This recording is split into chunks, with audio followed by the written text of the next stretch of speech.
رازوں کی سرزمین، رازوں کی سرزمین،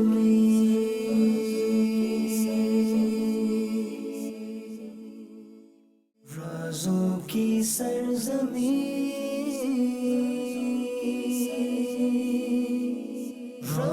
مجمع البحرین حضرت امام شعرانی قدس سرہ العزیز کی بارگاہ میں حاضر ہیں۔ آپ شریعت و طریقت کے امام، راسخ فی العلم اور ارباب مشاہدہ میں سے تھے۔ سرزمین ہے صحابہ اولیاء کی سرزمین۔ حضرت رابعہ بصریہ رضی اللہ تعالیٰ عنہ کو کون نہیں جانتا، اولیاء کرام میں ایک منفرد مقام رکھتی ہیں۔ حضرت ذوالنون مصری رضی اللہ تعالیٰ عنہ، ان کا مزار بھی یہی ہے، اور پھر حضرت محمد بن حنفیہ رضی اللہ تعالیٰ عنہ، تینوں عظیم ہستی ہیں اور تینوں کی کیا شان ہے۔ رازوں کی سرزمین، رازوں کی سرزمین، ہے صحابہ اولیاء کی سرزمین۔ قاہرہ جس کو ہم کہتے ہیں، ایک حسین امتزاج ہے جدید اور پرانی عمارتوں کا۔ تہذیب بھی دونوں نظر آتی ہیں، یہاں مذہبی لوگ بھی بڑے شاندار نظر آتے ہیں، پردہ بھی اسلامی بہنوں میں نظر آتا ہے، مگر ماڈرنائز بھی ہے۔ یعنی جو کیا کہا جا سکتا ہے کہ دو طرح کی ہمیں یہاں پر تہذیب ملتی ہیں، دو طرح کے لوگ ملتے ہیں۔ بہرحال اللہ کرے کہ یہاں پر پھر وہ پرانی یادیں تازہ ہو جائیں، پھر یہ علم و ادب کا مرکز بن جائے، پھر یہاں پر عمل کی بہاریں آ جائیں انشاءاللہ۔ علماء کرام بھی کوشش کر رہے ہیں، یہاں کے شیوخ بھی کوشش کر رہے ہیں، وہ دن آئے گا انشاءاللہ کہ سنتوں کا دور دورہ ہوگا انشاءاللہ۔ رازوں کی سرزمین، صلو علی الحبیب صلی اللہ تعالی علی محمد صلی اللہ علیہ وسلم۔ امام شافعی رحمۃ اللہ تعالی علیہ کروڑوں شافعیوں کے پیشوا 150 سنہ ہجری میں یا تو منی میں پیدا ہوئے یا آپ کے بارے میں آتا ہے یمن میں پیدا ہوئے۔ گویا آپ تبع تابعی تھے، تابعین کی دیدار کرنے کی سعادت آپ کو ملی۔ امام ابو عبداللہ محمد بن ادریس شافعی کا تعلق خاندان قریش سے ہے۔ حضرت عبد مناف پر جا کر ان کا نسب نامہ نبی پاک علیہ السلام کے نسب نامے سے مل جاتا ہے۔ آپ اپنے جد اعلیٰ حضرت شافع بن صائب رحمۃ اللہ تعالی کی نسبت سے شافعی کہلائے۔ امام شافعی نے 7 سال کی عمر میں قرآن پاک ختم کر لیا، 10 سال کی عمر میں موطا امام مالک حفظ کر لیا۔ اللہ اکبر، 10 سال کی عمر میں۔ بچپن سے ہی علماء کی صحبت میں بیٹھنے کا اشتیاق تھا، جو کچھ سنتے تھے تحریر کر لیتے تھے۔ غربت اور تنگ دستی اتنی تھی کہ کاغذ خریدنے سے قاصر تھے، پیپر نہیں لے سکتے تھے، اس لیے ہڈیوں پر لکھ کر محفوظ کر لیتے، اور ان ہڈیوں سے کئی خیمے بھر گئے۔ اتنا لکھا کہ ہڈیوں سے خیمے بھر گئے۔ مکہ مکرمہ میں مسلم بن خالد زنجی سے فقہ کی تعلیم حاصل کی، پھر مدینہ منورہ آ کر امام مالک رضی اللہ تعالیٰ عنہ سے شرف تلمذ حاصل کیا۔ امام شافعی خود فرماتے ہیں، امام محمد بن حسن کا فقہ میں مجھ پر سب سے زیادہ احسان ہے۔ 15 سال کی عمر میں امام شافعی رحمۃ اللہ تعالی علیہ کو اساتذہ نے فتویٰ دینے کی اجازت دے دی۔ 15 سال کی عمر میں ہم مفتی بن گئے، اور پھر 195 سنہ ہجری میں بغداد آئے، یہاں قیام کیا، بہت ساری کتابیں تحریر فرمائیں، اور پھر مصر تشریف لے آئے، اور یہاں آ کر کتاب العام وغیرہ جدید کتب آپ نے تحریر فرمائی۔ سبحان اللہ، آپ کے بارے میں بہت ساری باتیں ہیں۔ آپ کے بارے میں ربیع بن سلمان کہتے ہیں، میں نے آپ کے دروازے پر علمی استفادہ کرنے والوں کی 700 سواریوں کو کھڑا پایا۔ دور دور سے لوگ آتے تھے اور آپ سے علم دین سیکھتے تھے۔ سبحان اللہ، امام شافعی نے کئی کتابیں تصنیف کی، مگر عاجزی اور انکساری کا عالم یہ تھا کہ آپ فرماتے، لوگ میری کتابوں سے اور علم سے مستفید ہوں، مگر ایک لفظ بھی میری طرف منسوب نہ ہو، میرا نام نہ ہو، میرا کام ہو جائے، لوگ علم سیکھیں اور مجھے ثواب مل جائے۔ سبحان اللہ، سبحان اللہ۔ آپ کے اقوال بڑے زبردست ہیں۔ علماء کے بارے میں آپ کہتے ہیں کہ جو شخص آخرت کی سعادت چاہتا ہے، اسے چاہیے کہ علم میں اخلاص و للہیت سے کام لے۔ سبحان اللہ۔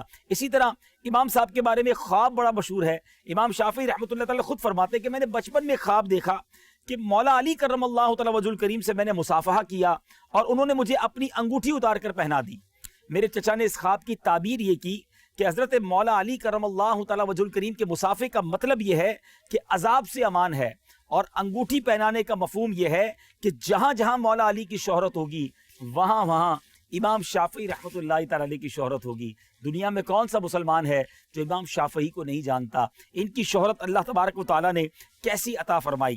اسی طرح آپ حاضر جواب بھی بڑے کمال کے تھے، فتویٰ دینے میں آپ کا ثانی کوئی نہ تھا، ذہانت عروج پر تھی۔ ایک بڑا ٹپیکل سوال آپ کے پاس آیا کہ دو ایسے شخصوں کے بارے میں آپ کا کیا فتویٰ ہے کہ جنہوں نے ایک عورت سے نکاح کا ارادہ کیا، لیکن وہ عورت ایک کے لیے حلال ہے، دوسرے کے لیے حرام ہے، حالانکہ وہ اس کی محرم بھی نہیں ہے۔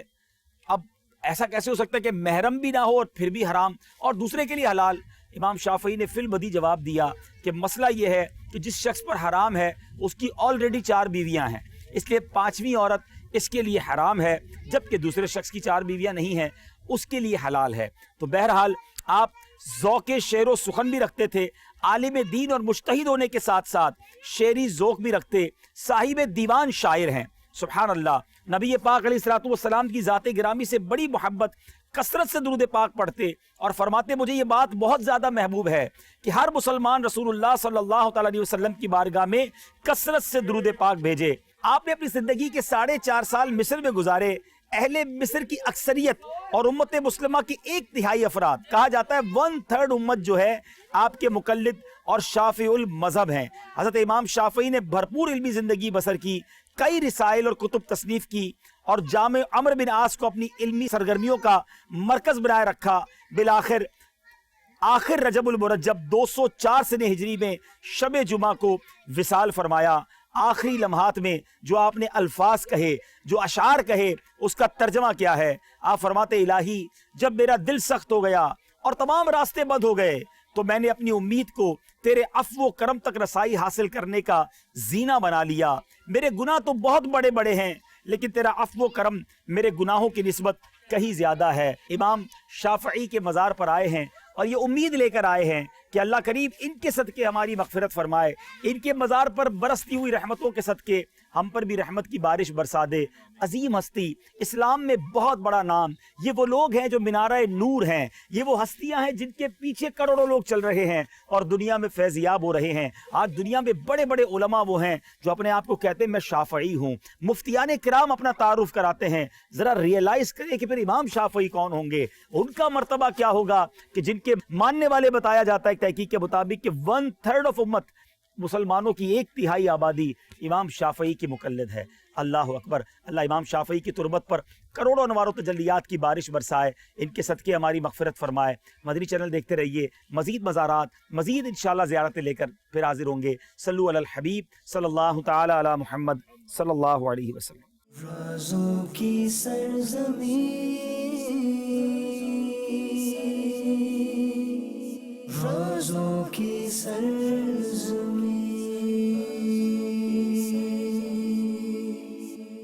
ہے صحابہ۔ رب کریم ہم نے جو تلاوت قرآن پاک کی، ہماری زندگی میں جو ٹوٹے پھوٹے نیک اعمال ہیں، پیارے آقا علیہ الصلوۃ والسلام کی بارگاہ میں ہدیتاً تحفتاً عقیدتاً پیش کرتے ہیں، قبول فرما۔ پیارے آقا کے وسیلہ جلیلہ سے تمام انبیاء کرام، تمام صحابہ کرام، تمام تابعین، تبع تابعین، بالخصوص امام شافعی رحمۃ اللہ تعالی کی بارگاہ میں پیش کرتے ہیں، قبول فرما۔ اے اللہ ان کے فیوز و برکات سے ہمیں مالا مال فرما اور ان کے صدقے یہ ثواب تمام مسلمین، تمام مسلمات کی ارواح کو پیش کرتے ہیں، قبول فرما۔ بالخصوص میرے مرحوم والدین کی ارواح کو اور جتنے مسلمان دنیا سے چلے گئے ان کی ارواح کو پیش کرتے ہیں، قبول فرما۔ مصر میں جتنے انبیاء، صحابہ، اہل بیت اطہار، جتنے اولیاء مدفون ہیں ان سب کی ارواح کو پیش کرتے ہیں، قبول فرما۔ اے اللہ امام شافعی کی قبر منور پر برستی ہوئی رحمتوں کا واسطہ ہم پر بھی رحمتوں کی بارش برسا دے۔ برستا نہیں دیکھ کر ابر رحمت، بدوں پر بھی برسا دے برسانے والے۔ رب کریم ان کے علم کا واسطہ ہمیں بھی علم نافع عطا فرما، عالم باعمل بنا۔ ان کے تقوی کا واسطہ ہمیں بھی متقی بنا دے۔ ان کی تلاوت کا واسطہ ہمیں بھی تلاوت کا شوق اور ذوق عطا فرما۔ ان کے ذکر و اذکار کا واسطہ ہمیں بھی تیرا ذکر کرنے والی زبان عطا فرما۔ امام شافعی کے عشق رسول کا واسطہ ہمیں سچا عاشق رسول بنا دے۔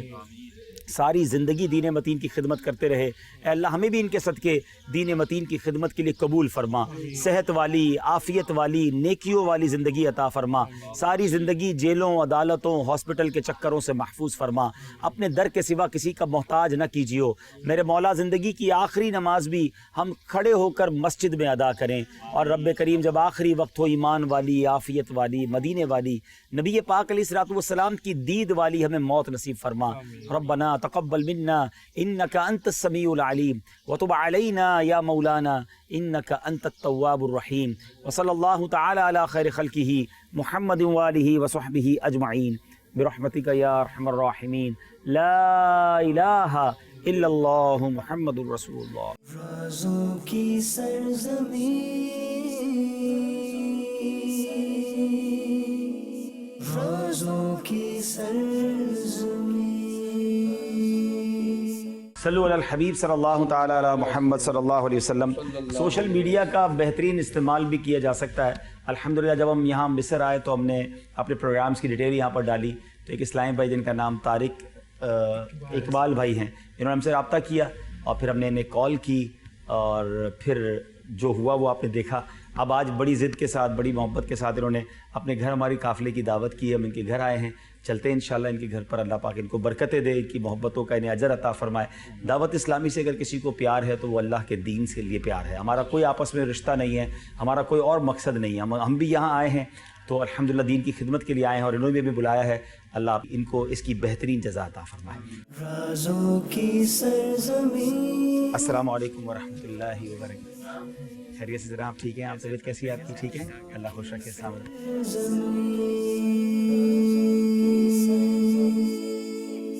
رازوں کی سرزمین، رازوں کی سرزمین، ہے صحابہ اولیاء کی سرزمین، ہے صحابہ اولیاء کی سرزمین، عبرتوں کے بھی نشان. ایکچولی ایک کمبینیشن آپ کے گھر پہ جمع ہو گیا ہے، جرمنی اور یو کے اور امریکہ اور انڈیا. ماشاءاللہ ہمارے غلام محمد بھائی انڈیا سے ہے ماشاءاللہ. تو یہ دعوت اسلامی اسی طرح الحمدللہ ہماری دعوت اسلامی میں آپ کی دعوت اسلامی ہے. اس طرح کا کوئی تعصب نہیں ہے کہ پنجابی تو الگ زبان تو الگ ملک، سارے نبی پاک کے امتی ہیں تو سب مل کے الحمدللہ کام کرتے ہیں. تو آپ اگر تھوڑا سا فالو نہیں کرتے تو مدنی چینل وغیرہ دیکھیے گا. ہمیں یہ بھائی مدنی چینل سے ہی ملے، ہم تو نہیں جانتے تھے ایک دوسرے کو. باقی انہوں نے اپنی سٹوری خود سنا دی ہوگی آپ کو. تو بیسیکلی ہم جب سے آئے ایجپٹ میں اسی طرح ہی ہو رہا ہے کہ لوگ ڈھونڈ ڈھونڈ کے رابطہ کر رہے ہیں. رازوں کی سرزمین. ویسے ماشاءاللہ جیسے سیالکوٹ سے بھائی ہیں تو سیالکوٹ میں بھی ہمارا مرکز ہے. پاکستان میں دعوت اسلامی کے اس وقت یوں سمجھیے کہ 800 کے قریب دارالعلوم ہیں تقریباً، اور ہمارے ساتھ 4000 کے قریب مدرسے ہیں. صرف آل ٹوگیدر مدرسے اور دارالعلوم ملا کے ہمارے پاس 5000 سینٹرز یہ ہو جاتے ہیں. پھر الحمدللہ ہم سال کی 600 کے قریب مسجدیں بناتے ہیں ان علاقوں میں جہاں مسجدیں نہیں ہیں. تو ایوریج بنائیں تو روز کی 2 مسجدیں ہیں. اور پھر دنیا بھر میں آپ جہاں جائیں ماشاءاللہ، یہ یو کے سے ہیں تو یو کے میں ہمارے 60 سے زیادہ مراکز ہیں. جرمنی کے ہمارے بلال بھائی ہیں، جرمنی میں تھوڑے دنوں پہلے ہاگن سٹی میں ہم نے چرچ خرید کر مسجد میں کنورٹ کیا ہے. تو آپ فالو کریں گے دعوت اسلامی کو یوٹیوب پہ یا فیس بک پہ تو آپ کو پتہ چل جائے گا کہ پچھلا کیا کیا ہم الحمدللہ اچیو کرتے چلے جا رہے ہیں اللہ کی رحمت سے. تو اللہ نے بڑا کرم کیا ہے. اور یہ چونکہ اخلاص پر مبنی کام ہے، کوئی اور مقصد نہیں ہے، نہ ہمیں کہتے ہیں نہ ووٹ چاہیے، نہ کوئی کسی ملک کی سیاست سے کوئی تعلق ہے، نہ وائلنس سے کوئی تعلق ہے، صرف دین کی خدمت کر رہے ہیں. تو الحمدللہ اللہ تعالیٰ مددگار بھیج دیتا ہے. اور اسی نیت سے ہم یہاں آئے تھے کہ ہم یہاں زیارتیں بھی کر لیں اور ان زیارتوں کو چینل کے لیے ریکارڈ بھی کر لیں، اور ساتھ ساتھ کوئی ایسا نیٹ ورک ہو جائے کہ یہاں بھی کچھ نہ کچھ یہ کام شروع ہو جائے. کیونکہ ہوتا یہ ہے نارملی کہ جو لوگ وطن سے دور ہوتے ہیں تو وہ بعض اوقات وہ دین سے بھی دور ہو جاتے ہیں، کیونکہ وہ جو کنیکٹیوٹی ہوتی ہے نا وہ بڑا مشکل ہو جاتی ہے. رازوں کی سرزمین، رازوں کی سرزمین. بسم اللہ الذی لا یضر مع اسمہ شیء فی الارض ولا فی السماء یا حی یا قیوم. بسم اللہ وعلی برکت اللہ. صلاۃ والسلام علیک یا نبی اللہ وعلی آلک واصحابک یا نور اللہ. اللہم اطعم من اطعمنی واسقی من سقانی. یا اللہ عز و جل جنہوں نے ہمیں کھلایا انہیں دانے دانے کے عوض جنت کے اعلیٰ میوجات کھلا، جنہوں نے ہمیں پلایا انہیں قطرے قطرے کے عوض نبی پاک کے ہاتھوں جام کوثر عطا فرما۔ اے اللہ اس گھر پر رحمتوں برکتوں کا نزول فرما، جو بیمار ہیں انہیں شفا عطا فرما۔ اے اللہ ہم میں جو جس پریشانی میں ہے اپنے کرم سے اس پریشانی کو دور فرما۔ دنیا میں طرح طرح کی نعمتیں کھلائیں میرے مالک، ہمیں جنت کی نعمتوں سے بھی سرفراز فرما۔ ہماری دنیا بھی اچھی کر دے، ہماری آخرت بھی اچھی کر دے۔ وصلی اللہ تعالی علی خیر خلقہ محمد وآلہ وصحبہ اجمعین۔ مصر جب بھی آتے ہیں نا تو دو عظیم واقعات، ویسے تو مصر میں سمجھتا ہوں پرسنلی کہ رازوں کی سرزمین ہے، یہاں اتنی چیزیں ہیں کہ کمال کا ملک ہے، اتنے اپ اینڈ ڈاؤنز اس ملک نے دیکھے ہیں، اتنی اس کے اندر داستانیں ہیں، مگر حضرت یوسف علیہ السلام کا جو واقعہ ہے اس کو قرآن میں احسن القصص کہا گیا۔ اس کو کیوں احسن القصص کہا گیا؟ اگر قرآن پڑھیں، اس کی تفسیر پڑھیں، حضرت یوسف علیہ السلام کے 11 بھائی تھے، اور اس میں کچھ وہ تھے جو اسٹیپ بردرز تھے، جس کو ہماری زبان میں ہم سوتیلے کہتے ہیں۔ تو آپ سے گویا ان کو حسد ہو گیا۔ حضرت یوسف علیہ السلام سے ان کے والد حضرت یعقوب علیہ السلام بہت پیار کرتے تھے، تو ان کو فیل ہوتا تھا کہ یہ ہمیں اتنا کیوں وہ نہیں ملتی اٹینڈنس، یا اتنا پیار کیوں نہیں ملتا۔ تو انہوں نے اپنے والد بھائیوں نے پلان کیا کہ ایسا کرتے ہیں کہ ان کو کسی طرح کنویں میں ڈال دیتے ہیں، اور بڑی منتوں کے بعد اپنے والد صاحب سے حضرت یوسف علیہ السلام کو لیا، آپ کی عمر بھی چھوٹی تھی، اور آپ کو لے کر گئے، اور اس واقعہ تو آپ نے سنا ہوگا، میں جو اس کے ذریعے میسج دینا چاہتا ہوں کہ وہ آپ کو کنویں میں ڈال کر آ گئے۔ اللہ تبارک و تعالیٰ نے جبریل امین کو بھیجا کہ انہوں نے کنویں میں حضرت یوسف علیہ السلام کو گرنے سے بچایا، پھر وہاں آپ کی باقاعدہ یوں سمجھیے کہ نشو و نما، مطلب آپ کی حفاظت کا انتظام بھی اللہ تبارک و تعالیٰ نے کیا۔ اور بھائی جو ہے وہ والد صاحب کو کہنے لگے کہ وہ ان کو بھیڑیا کھا گئے، مگر وہ کرتا جو تھا وہ بھی لے گئے، اس پہ تھوڑا خون کے چھینٹے بھی لگا کر گئے۔ حضرت یعقوب علیہ السلام نے بڑا کمال کا جواب دیا کہ عجیب بھیڑیا تھا کہ بیٹا میرا کھا گیا اور کرتا پورا سلامت ہے۔ وہ کرتا پھاڑنا بھول گئے تھے، کرتا پورا سلامت تھا اور اس پر خون کے دھبے تھے۔ بہرحال وہ بہت یاد میں ان کی آنسو بہاتے، اور ایک روایت کے مطابق ان کی بینائی کمزور ہو گئی یعقوب علیہ السلام کی۔ اب 7-8 سال کی عمر ہے حضرت یوسف علیہ السلام کی، یا 10 سال کی عمر ہے، آپ کنویں کے اندر ہیں۔ اچھا، بھائی روز آ کر دیکھتے تھے کہ کہیں باہر تو نہیں آ گئے۔ ایک بار کوئی قافلہ گزرا اور اس نے پانی کا ڈول ڈالا، حضرت یوسف علیہ السلام نے اس ڈول کو پکڑ لیا، وہ ڈول جب کھینچا گیا تو اب باہر آ گئے۔ جب باہر نکلے تو لوگوں نے دیکھا کہ اتنا حسین بچہ، اتنا خوبصورت، حضرت یوسف علیہ السلام کو اللہ تعالیٰ نے کمال کی خوبصورتی دی تھی۔ اب وہ قافلے والوں کے ساتھ جب دیکھا تو اسی اسنا میں بھائی بھی آ گئے اور کہا کہ آپ ایسا کریں کہ یہ ہمارا بھاگا ہوا غلام ہے، آپ اس کو خرید لیں، شرط یہ کہ اس کو اتنا دور لے جائیں یہاں سے کہ یہ واپس نہ آ سکیں، اور صرف 20 درہم میں، اس زمانے میں بھی یہ رقم بہت تھوڑی تھی، اپنے بھائی کو بیچ دیا۔ یعنی آپ اسٹارٹ سے دیکھیں کہ کتنا تکلیف پہنچائی، جان لینے کی کوشش کی، پھر غلام بنا کر بیچ دیا۔ اور اب مصر کا میدان، مصر کا بازار تھا، یہی وہ مصر تھا، یہی وہ علاقہ ہوگا کہ جہاں آپ کو بیچا گیا آ کر، اور یہاں پر اب جو عزیز مصر، جو مصر کا سمجھے بادشاہ کہیں یا اس زمانے کا چیف کہیں، اس نے دیکھا کہ اتنا خوبصورت غلام مل رہا ہے بڑے کم پیسوں، اس نے خرید لیا۔ حضرت یوسف علیہ السلام نے یعنی ایک طرح سے بادشاہ کے گھر میں پرورش پائی۔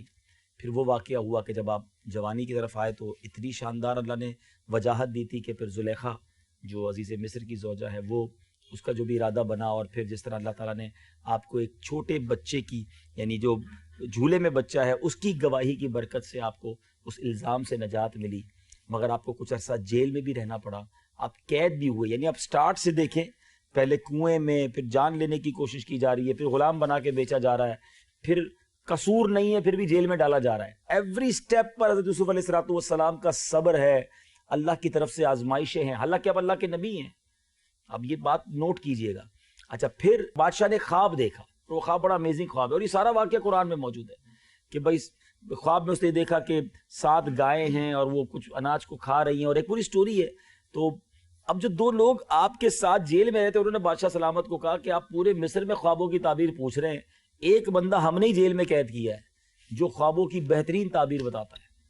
یوسف علیہ السلام کو وہاں سے نکالا گیا، آپ نے خواب کی تعبیر بتائی، ایک پلان دیا پورا کہ اس طرح اناج کو سیکیور کیا جائے۔ اب اگلے 7 سالوں تک ایسی زبردست قحط آئے گا کہ پوری دنیا سے اناج ختم ہو جائے گا، اور آپ نے سٹور کر لینا ہے تو ساری دنیا کے لوگ آپ سے خریدنے آئیں گے۔ اور پھر بادشاہ سلامت نے آپ کا جب یہ پلان سنا، یوسف علیہ السلام نے پھر کہا کہ یہ سارا پلان آپ مجھے دے دیں، میں اس کو ہینڈل بھی کروں گا، یعنی اگر آپ مجھے اجازت دے دیں تو میں اس پورے نظام کو بنا دوں گا۔ بادشاہ نے آپ کو اجازت دی اور آپ نے پھر پورے مصر میں کھیتی باڑی پہ قوم کو لگا دیا. اس کے بعد اس کو سٹوریج کیسے کرنا ہے وہ فارمولہ آپ نے بنایا, اور ویسا ہی ہوا کہ ہر سال لوگوں کا پورے دنیا کے اندر آل اراؤنڈ دا ورلڈ اناج ختم ہو گیا. مصر کی منوپلی ہو گئی, ساری دنیا کے لوگ آ کے آپ سے اناج خریدتے.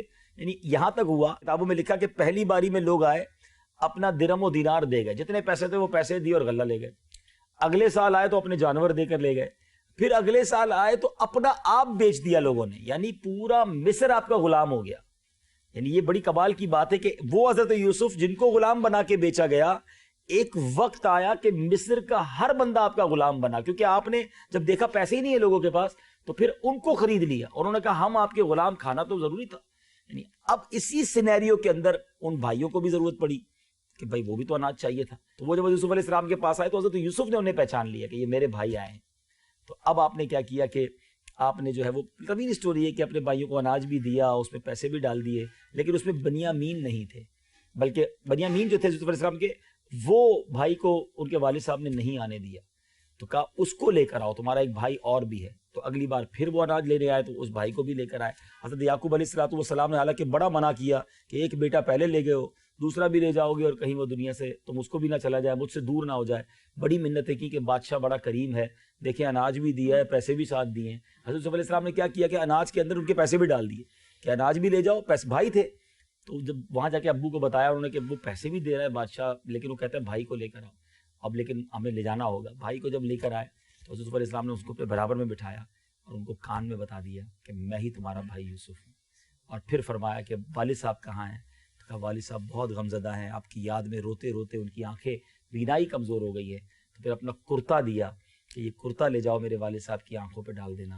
اور پھر کس شوق میں وہ دوڑتے ہوئے بھائی پہنچے, 7 دن کا سفر بغیر رکے چلتے رہے کہ کسی طرح والد صاحب کو وہ خوشخبری سنائیں.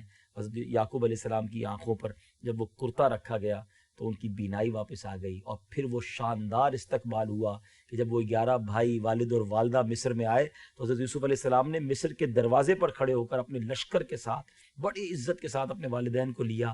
اور اس زمانے میں تعظیمی سجدہ الاؤ تھا, تو 11 بھائیوں نے اور ماں باپ نے مل کر حضرت یوسف علیہ السلام کو سجدہ کیا. اور یہ وہی خواب کی بشارت تھی جو قرآن میں حضرت یوسف علیہ السلام نے کہا تھا کہ میں نے ایک خواب دیکھا ہے, اور وہ خواب یہی تھا کہ 11 ستارے, چاند اور سورج مجھے سجدہ کرنے. تو اس سے مراد علماء نے لکھا کہ یہ وہ تعبیر تھی کہ آپ کے 11 بھائیوں نے, آپ کے والد اور والدہ نے آپ کو سجدہ کیا. اور اب جو اس پورے واقعے کا ایسنس ہے, why I selected today this topic, کہ جو میں نے انشاءاللہ اس کو پراپر, میری نیت ہے, میں نے یہ واقعہ کئی بار بیان کیا, لیکن اس بار انشاءاللہ کہ میں مصر پہلی بار آیا ہوں تو میں اس واقعے کو پراپر مصر میں ریکارڈ کرواؤں گا. لیکن میں جو سمری میں نے آپ کو بیان کی ہے کہ میں نے یہ واقعہ چوز کیوں کیا. حضرت یوسف نے کیا کیا, موقع تھا بدلہ لینے کا, آپ پاور میں تھے, آپ بادشاہ بن گئے. اچھا ہوا یہ کہ جب یہ پورا سینیریو تبدیل ہوا نا, جب پوری دنیا میں آپ کا, یعنی مصر تو مالدار ہو گیا نا, آپ نے تو اس اناج کے ذریعے مصر کو کہاں پہنچا دیا, اس کی اکانومی ٹاپ پہ چلی گئی. تو اب عزیز مصر نے آپ کو وزیر اعظم یعنی اس پوری مملکت کا بڑا بنا دیا. اب آپ ایک طرح سے رولر ہیں ملک کے, اور وہ سارے بھائی موجود ہیں جنہوں نے آپ کو بتا, سوچے تو صحیح نا, کیا نہیں کیا, مار ہی دیا تھا نا, باپ سے بھی دور کیا, کنویں میں ڈال دیا, کنویں سے بچ نکلے تو بیچ ڈالا, اور بیچنے والوں کو بھی کہا کہ دور لے جاؤ کہیں. مگر یہ بھائی جب آئے تو آپ نے سب کو معاف کیا, درگزر کیا, شاندار عزتیں دی, شاندار استقبال کیا, سب کے سامنے کہا کہ میرے بھائی ہیں. تو یہ وہ واقعہ ہے جس میں نو ڈاؤٹ, میں نے تو بہت اسپیڈ میں سنا دیا, ورنہ اگر اس کی تفسیر پڑھے تو پوری کتابیں لکھی ہیں, یعنی گھنٹوں چاہیے اس واقعے کو, اس کی ایک ایک بات کو بیان کرنے کے لیے. لیکن جو بات سیکھنے کو ملتی ہے کہ صبر کرے تو اللہ تعالیٰ کیسا عروج دیتا ہے. آزمائشیں اللہ والوں پر ہی آتی ہیں, نبیوں پر آزمائشیں. اب آج ہم صبح امام حسین رضی اللہ تعالیٰ عنہ کے سر انور کے پاس تھے. اب بتائیں نا, نواسہ رسول کا مرتبہ کیا ہے, پیارے آقا کی گود میں کاندھوں پر سواری کرنے والے, مگر سر کاٹا گیا. پورا خاندان آپ دیکھیں کہ ان کے ساتھ کیا ہوا کربلا کے میدان میں. تو سیکھنے کو یہ ملا کہ اللہ والوں پر آزمائشیں آتی ہیں اور اللہ والے اس پر صبر کرتے ہیں. تو آزمائشیں بعض اوقات شیطان کیا پتہ وسوسہ ڈالتا ہے کہ یار میں تو حلال کماتا ہوں, نماز بھی پڑھتا ہوں, قرآن بھی پڑھتا ہوں, مجھے اتنی پرابلمز, وہ اگلا نماز بھی نہیں پڑھتا, وہ حرام کام کر رہا ہے اور وہ مزے کر رہا ہے. شیطان ہے نا. تو یاد رکھیں, یہ نہ سمجھیں کہ میں اگر کچھ نیکی کے کام کر رہا ہوں تو آزمائش نہیں آئے گی. اللہ تبارک و تعالیٰ کی طرف سے نیکوں کو بھی آزمایا جاتا ہے، اللہ کے نبیوں کو آزمایا جاتا ہے. تو اب آپ غور کریں کہ حضرت یوسف پر کتنی ایک کے بعد ایک کنٹینیو جیل میں چلے گئے، قصور نہیں ہے پھر بھی جیل میں چلے گئے. لیکن پھر اللہ نے صبر کا صلہ کیا دیا. کتنی پیاری بات علماء نے لکھی کہ حضرت یوسف غلام نہیں ہے، پورا مصر حضرت یوسف کا غلام ہے. آپ نے پھر کیا کیا؟ سارے مصر غلام ہو گئے اور آپ نے سب کو پھر غلامی سے آزاد بھی کر دیا. یعنی وہ جملہ کہا جاتا ہے کہ مصر کا ہر فرد حضرت یوسف کا آزاد کردہ غلام ہے. اللہ نے وہ عروج دیا جو کائنات میں اس زمانے میں کسی اور کو نہیں ملا. یہ کیا تھا؟ یہ صبر تھا. ریونج نہیں لیا، بدلہ نہیں لیا، آپ نے بھائیوں کو معاف کیا. اب ہم اپنی اس واقعے سے میں اور آپ کیا سیکھیں؟ چھوٹی چھوٹی بات پر بدلہ لینا، غصہ کرنا، معاف نہ کرنا.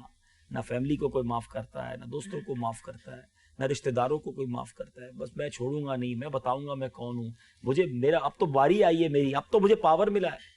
اچھا ایک اور بات بتاؤں، حدیثوں میں بھی یہ مضمون ہے کہ جب آپ کسی کو بدلہ لے سکتے ہیں، مزہ یہ ہے کہ when you have power to make revenge، آپ بدلہ لے سکتے پھر معاف کریں نا، تو یہ اللہ کو بہت پسند ہے. آپ کسی کا بگاڑ ہی کچھ نہیں سکتے. پولیس والے نے آپ کو روکا یہاں پر اور آپ کو برا بھلا کہا، آپ نے کہا جا تجھے معاف کیا. اس کو کیا معاف کیا؟ اس کو کر بھی تو کچھ نہیں سکتے.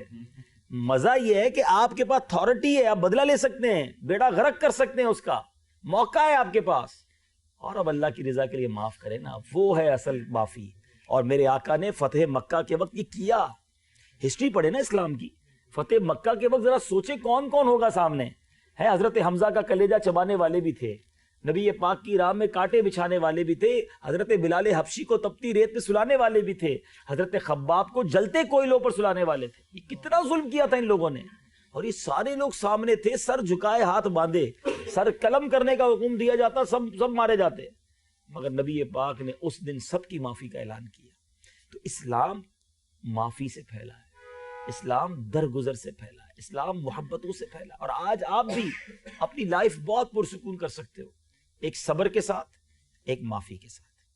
صبر کریں، مشکلات اور آئیں گی، یہ بھی یاد رکھیں. یہ میں آپ کو، یہ میں نہیں کہہ رہا، قرآن نے وعدہ کیا ہے نا، وَلَنَبْلُوَنَّكُمْ بِشَيْءٍ مِّنَ الْخَوْفِ وَالْجُوعِ وَنَقْصٍ مِّنَ الْأَمْوَالِ وَالْأَنفُسِ وَالثَّمَرَاتِ. قرآن کا وعدہ ہے وَلَنَبْلُوَنَّكُمْ، ہم ان قریب تمہیں آزمائیں گے. آپ کو آزمائش آنی ہے. کن کن چیزوں سے؟ پوری لسٹ دے دی قرآن نے. خوف آئے گا، بھوک آئے گی، مال کم ہو جائیں گے، صحت میں کمی ہوگی، ٹھیک ہے، بچوں میں پرابلم ہوگی.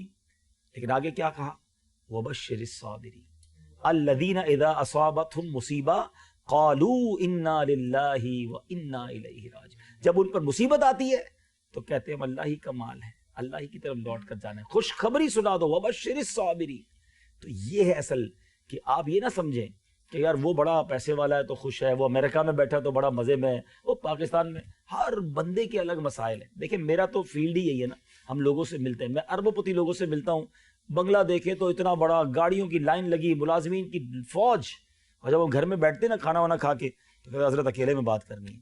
کان میں جو اپنا پرابلم بتاتا ہے نا تو بندہ کہتا ہے یار اس سے بڑا تو دکھی کوئی نہیں ہے. ہر بندے کے اپنے دکھ ہیں.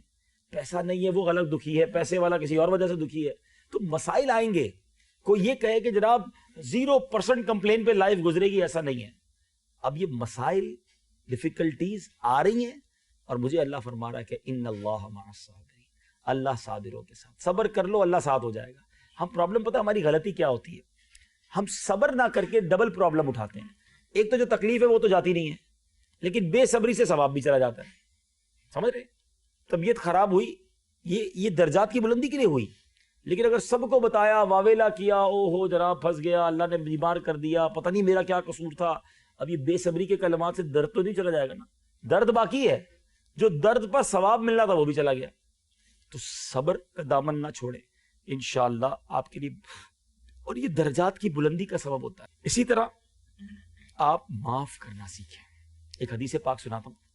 حدیث پاک کا مضمون ہے جو معاف نہیں کرتا وہ معاف نہیں کیا جائے گا، اور جو رحم نہیں کرتا وہ رحم نہیں کیا جائے گا. اب اپنے بارے میں سوچنا ہے، نہیں کرے معاف، لے بدلے جتنے لینے، اگر اللہ نے پکڑا تو پھر کیا کرو گے؟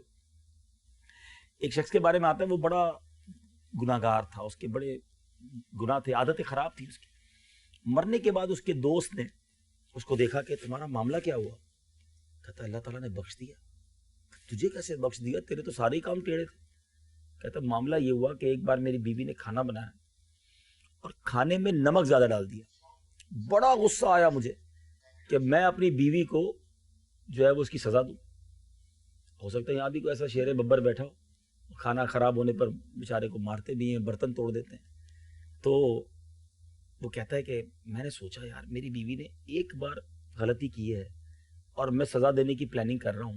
میں تو صبح و شام اللہ کی بارگاہ میں غلطیاں کر رہا ہوں, صبح و شام اس کی نافرمانی کر رہا ہوں, وہ تو مجھ سے بدلہ نہیں لے رہا, وہ مجھ پر مطلب کوئی سزا بھی نہیں دے رہا. کہتا میں نے کچھ نہیں کیا, میں نے بس چپ چاپ کھانا کھایا اور بیوی کو دل ہی دل میں معاف کر دیا. مرنے کے بعد مجھے بتایا گیا کہ اس دن تو نے میرا بندہ ہو کر میری بندی کو معاف کیا, جا میں سب سے بڑا معاف کرنے والا ہوں, میں نے تیرے سارے گناہوں کو معاف کر دیا. یہ معافی اتھارٹی تھی, اس کے پاس شوہر تھا نا, لیکن یہی وہ کام ہے جو ہم نے کرنا ہے کہ معاف کرے, درگزر کرے, دل بڑا کرے. زندگی بھی آسان ہو جاتی ہے. آپ ہر بات دل میں رکھیں گے خود بھی پریشان رہیں گے. اس نے مجھے دیکھا کیوں نہیں, اس نے مسکرایا کیوں نہیں, اس نے گھر بلایا کیوں نہیں. عجیب عجیب لوگ ہوتے ہیں, پتہ نہیں اتنی باتیں نوٹ کرتے ہیں کہ خود ہی ٹینشن میں رہتے ہیں. تو دل بڑا کر کے جینا سیکھیں, معاف کرنا سیکھیں, بدلہ لینے کی عادت نہ ہو. چھوٹی موٹی گل دیکھیں, ایک بات یاد رکھیں, ہم جتنے لوگ اس کمرے میں بیٹھے نا سارے انسان ہیں, ٹھیک ہے. اور انسان کی ڈیفینیشن کیا ہے؟ What is the definition of human being? الانسان مرکب من الخطائی والنسیان. انسان مرکب ہے, مکسچر ہے غلطی کا اور بھول کا. جب میری فٹنگ ہی ایسی ہے, مجھے بنایا ہی ایسے گیا ہے, انڈرسٹینڈ کر لو نا کہ ہم سارے انسان ہی بیٹھے ہیں نا, تو انسان سے ہی غلطی ہوتی ہے اور انسان ہی بھولتا بھی ہے. تو اگر کسی سے غلطی ہو گئی تو سمجھ لو وہ انسان ہے, فرشتہ نہیں ہے. بیوی ہے, بیٹا ہے, ملازم ہے, امپلائی ہے, سیٹ ہے, دوست ہے.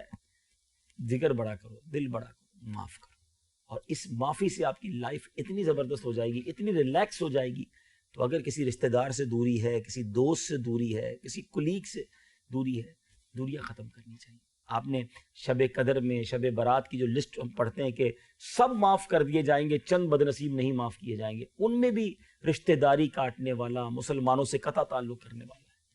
تو معاف کر کے دوستی بڑھا کر زندگی گزاریں گے تو بہت اچھا ہو جائے گا. تو یہ ایک مختصر واقعہ حضرت یوسف علیہ السلام کا, اور ہمارے لیے اس میں بہت سارے پیغام. یوں تو دیکھا جائے تو اس میں تبرک کا بھی بڑا پیارا میسج ہے کہ اللہ کے نبی نے ایک اور نبی کی طرف اپنا کرتا بھیجا, اور وہ کرتا جب آنکھ پر لگایا گیا تو آپ کی آنکھیں واپس آ گئی. تو اگر آج بھی کوئی تبرک میں کسی بزرگ کی کوئی چیز لیتا ہے تو یہ تو قرآن سے ثابت ہے. حضرت یوسف علیہ السلام دعائی کر دیتے, تبرک بھیجنے کی کیا ضرورت تھی. لیکن سبحان اللہ, اللہ والوں کے جسم سے جو چیز لگ جائے, ان کی نسبت والی کوئی چیز ہو تو وہ برکت والی ہو جاتی ہے. رازوں کی سرزمین ہے صحابہ اولیاء کی سرزمین. اب آج آپ سے ایک تحفہ لینا ہے, اور تحفہ یہ ہے کہ وہ تحفہ لینا نہیں ہے, بیسیکلی دینا ہے آپ کو, کہ اب آپ کے چہرے پہ نبی پاک کی سنت سجے گی انشاءاللہ. آج کے بعد نہیں کٹے گی انشاءاللہ, ماشاءاللہ. تو یہ آپ کے لیے بھی یادگار ہو جائے گا نا کہ ہماری ملاقات ہوئی اور چہرے پہ داڑھی ہو گئی. اب یہ داڑھی آپ کو یاد دلائے گی ہماری. اب تک جو کٹوائی ہے اس کی توبہ کر لیں, اور ایک مٹھی پوری. اللہ پاک آپ کو استقامت دے ماشاءاللہ, اللہ پاک سلامت رکھے ماشاءاللہ. اب ہمیں اجازت دیں انشاءاللہ. بہت شکریہ, بہت کمال کی چائے بنائی بھائی. باقی آدھی جو نا آپ نے پی لینی ہے انشاءاللہ, ٹھیک ہے. بہت شکریہ, اجازت دیں. اللہ آپ سب کو خوش رکھے. آپ نے بڑا پیار دیا, رات کو دیر تک ہمارا انتظار بھی کیا, ٹھیک ہے. بہت شکریہ. رازوں کی سرزمین ہے صحابہ اولیاء کی سرزمین ہے صحابہ اولیاء کی سرزمین.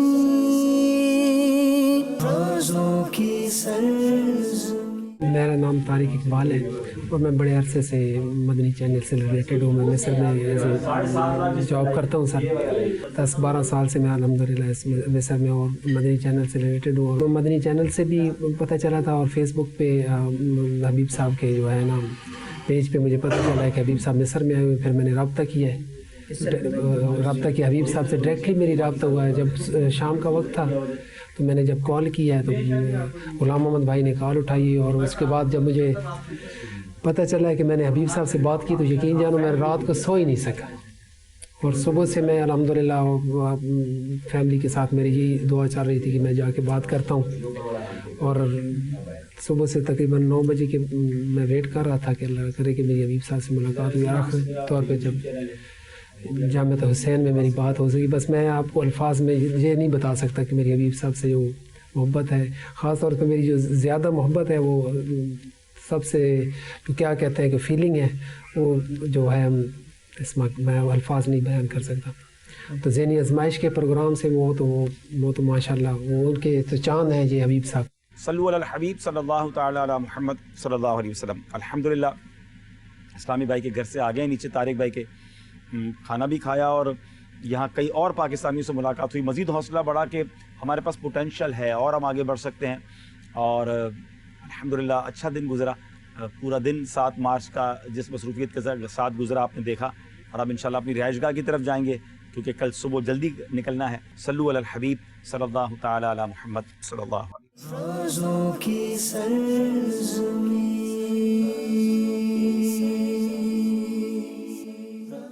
گھوڑے کی سواری سنت ہے، تو اس نیت سے گھوڑے پہ بیٹھنے کی کوشش کرتا ہوں. بہت ٹائم بعد بچپن میں بیٹھے تھے، ٹرائی کرتے ہیں انشاءاللہ. صحابہ اولیاء کی سرزمین، رازوں کی سرزمین.